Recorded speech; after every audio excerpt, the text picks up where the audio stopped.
Yung si Hako na nakukursadaan siya ng mga aso dito kasi mas gwapo daw sabi. Andito naman itong gwapo na yan ah. Oh, sabi, Hako, ano? Bakit?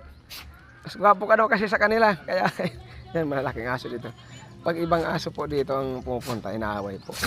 Inaaway nila. Pero dahil siya ako artista at gwapo, hindi po nila inaaway. Ayan. Kaya bilib na bilib yung mga kaibigan natin dito. Tataka sila bakit daw si yung aso ko si Hako hindi inaaway. Samantalang pag mayroon ibang aso dito eh inaaway agad. Shoutout sa inyo mga gwapo. Yan, mapalipat sila ng kanilang kalapate.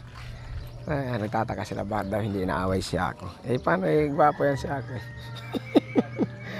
Yan yung mga aso malalaki din siya inaaway. Yan, ano Hako? Oh. Bati na, kiss na kayo, kiss. Hindi siya inaaway dito. Kasi kaibigan siya.